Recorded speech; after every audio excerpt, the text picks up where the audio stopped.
नमस्कार बच्चों, आज की इस कक्षा में आप सबका स्वागत है। आज मैं आपको आपकी पुस्तक बसंत भाग 2 का पाठ 20 विप्लव गायन कविता कराने जा रही हूँ। ये एक देशभक्ति से भरी हुई कविता है। आइए इस पाठ का उद्देश्य समझते हैं। इस पाठ का उद्देश्य छात्रों में देशभक्ति की भावना जगाना और आज़ादी का महत्व समझाना है। क्योंकि आप ये कविता गाएंगे और कंठस्थ करेंगे, इसीलिए इससे आपका गायन कौशल भी बढ़ेगा और रचनात्मकता को बढ़ाना है। बच्चों, इससे पहले कि हम इस कविता को समझें, आइए इस कविता में प्रयोग होने वाले कुछ कठिन शब्दों को समझ लेते हैं, जिससे हमें इस कविता को समझने में आसानी होगी। पहला शब्द है हिलोर यानी लहर। यह एक संज्ञा शब्द है। मिज़राब, वीणा या सितार को बजाने के लिए उंगलियों पर लगाया जाने वाला तार, यह भी एक संज्ञा शब्द है। महानाश, पूर्ण विनाश, पूरी तरह से विनाश होना, यह एक विशेषण शब्द है। मारक गीत, विनाश का गीत, यह एक संज्ञा शब्द है। कुछ और शब्दार्थ देख लेते हैं। दग्ध, जल उठना, यानी मन में किसी बात की चिंगारी जल उठना, यह एक क्रिया शब्द है। ज्वलंत, जला देने वाला, यह एक विशेषण है। कालकूट, भयंकर जहर, यानी बहुत ही भयंकर जहर होना, यह एक विशेषण है। भ्रू, भ्रुगटियाँ। बच्चों, विप्लव गायन के जो कवि हैं वह हैं बालकृष्ण शर्मा नवीन। बच्चों, नवीन इन्हें उपाधि दी गई थी क्योंकि इनकी कविताएं नवीनता से भरी होती थीं। यह नए नए विषयों पर कविताएं लिखते हैं। आइए कविता देखते हैं। कवि, कुछ ऐसी तान सुनाओ जिससे उथल पुथल मच जाए, एक हिलोर इधर से आए, एक हिलोर उधर से आए।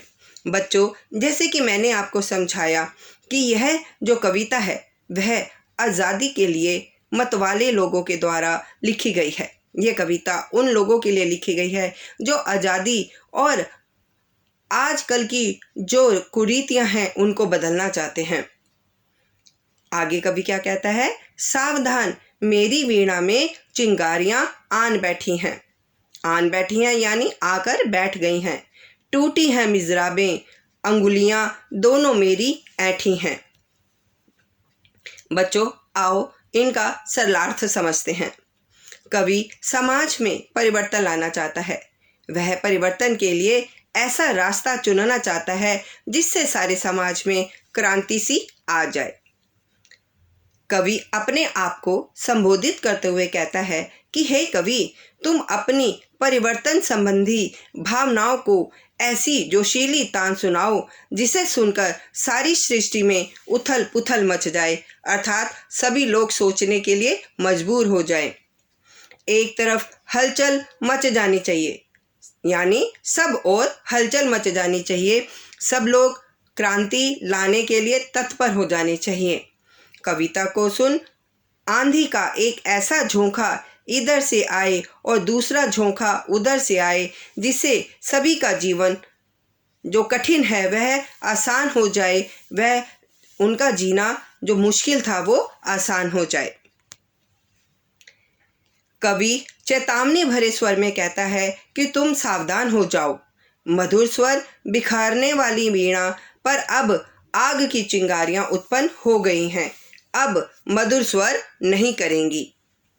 वीणा की मधुर स्वर उत्पन्न करने वाली तारें टूट चुकी हैं। जैसे कि मैंने आपको बताया, मिज़राबे, तारे। वीणा बजाने वाली दोनों अंगुलियां अकड़ गई हैं। अब यह मधुर ध्वनि उत्पन्न करने वाली नहीं है। यह तो अब परिवर्तन लाना चाहती हैं। इस कविता का जो भाव है वो क्या है? कवि जीवन और समाज में परिवर्तन लाना चाहता है। उसका स्वर ओज यानी जोश से भरा हुआ है। आगे कवि क्या कहता है? कंठ रुका है महानाश का, मारक गीत रुद्ध होता है, आग लगेगी क्षण में, छतल में अब शुद्ध युद्ध होता है।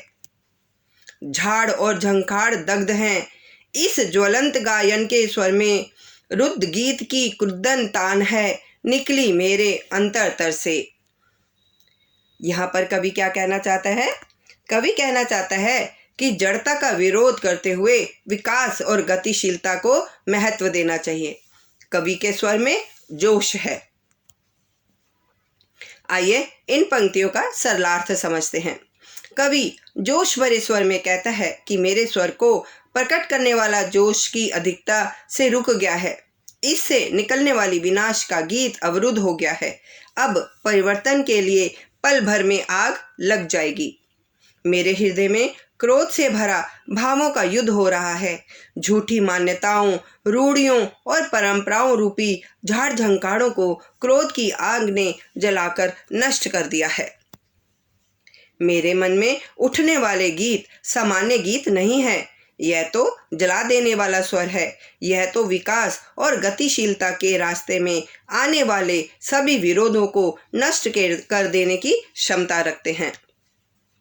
इसका भाव क्या है? इसका भाव है कवि का स्वर जोश से भरा है, अपने स्वर से समाज में परिवर्तन लाना चाहता है। यह मधुर गीत नहीं है। क्यों नहीं है? क्योंकि इसमें चिंगारियां भरी हैं परिवर्तन लाने के लिए। आगे कवि क्या कहता है? कण कण में है व्याप्त वही स्वर, रोम रोम गाता है वह ध्वनि, वही तान गाती रहती है कालकूट कणी की चिंतामणि। आज देख आया हूँ जीवन के सब राज समझ आया हूँ, भ्रू विलास में महानाश के पोषक सूत्र परख आया हूँ। प्रसंग समझते हैं। प्रस्तुत पंक्तियां बसंत भाग 2 से संकलित कविता विप्लव गायन से ली गई हैं। इसके कवि श्री बालकृष्ण शर्मा नवीन जी हैं। इसका सरलार्थ क्या है? कवि जोश भरे स्वर में कहता है कि उसकी वीणा के कण कण में जोश भरा है। उसके शरीर का रोम रोम परिवर्तन के स्वर प्रकट करना चाहता है।